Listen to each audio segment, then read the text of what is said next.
नमस्कार. Top news मराठीच्या evening महाराष्ट्रमध्ये आपलं स्वागत. बुलेटिनच्या सुरुवातीलाच मोठी बातमी.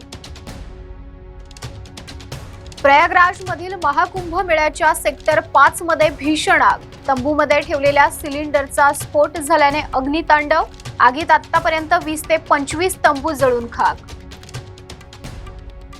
रायगडच्या पालकमंत्री पदाचा वाद चिघळला. शिवसेना पदाधिकाऱ्यांचे सामूहिक राजीनामे. पालकमंत्रीपद राष्ट्रवादीला दिल्याने शिंदे सेना नाराज. एकनाथ शिंदे यांच्याकडे पाठवले राजीनामे. वाल्मिक कराडच्या जामीन अर्जावर उद्या केज न्यायालयात होणार सुनावणी. खंडणी आणि संतोष देशमुख हत्या प्रकरणावर सध्या तपास सुरू. उद्याच्या सुनावणीकडे राज्याचं लक्ष.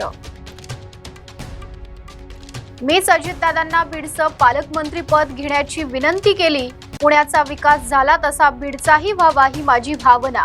मंत्री धनंजय मुंडे यांचं वक्तव्य.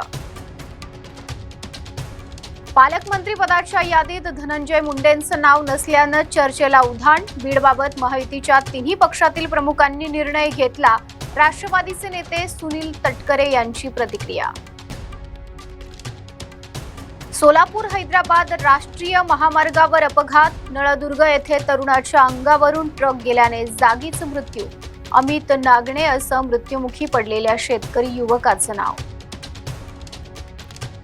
अन्याय थांबवायचा असेल तर धनंजय मुंडेंच्या टोळ्या संपवाव्या लागणार. मनोज जरांगे पाटील यांचं वक्तव्य. बुलढाणा केस गळती प्रकरणात कृषी विभाग आणि जिल्हा प्रशासन जबाबदार. शेतकरी नेते रविकांत तुपकर यांचा आरोप. वातावरणातील विषारी द्रव्यांमुळे केस गळती होत असल्याचा प्राथमिक अंदाज.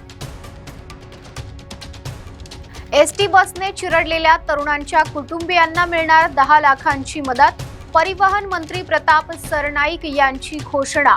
आमदार संदीप क्षीरसागरांनी सोशल मीडियावर पोस्ट करत दिली माहिती.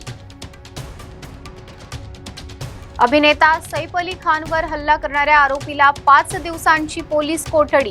14 दिवसांच्या कोठडीची वांद्रे पोलिसांनी केली होती मागणी. ओळख पटवण्यासाठी आरोपीनं केस कापल्याची माहिती. टॉप न्यूज मराठीच्या इव्हिनिंग महाराष्ट्रमध्ये इथेच थांबूयात. पाहत रहा टॉप न्यूज मराठी. आपला महाराष्ट्र, आपली बातमी.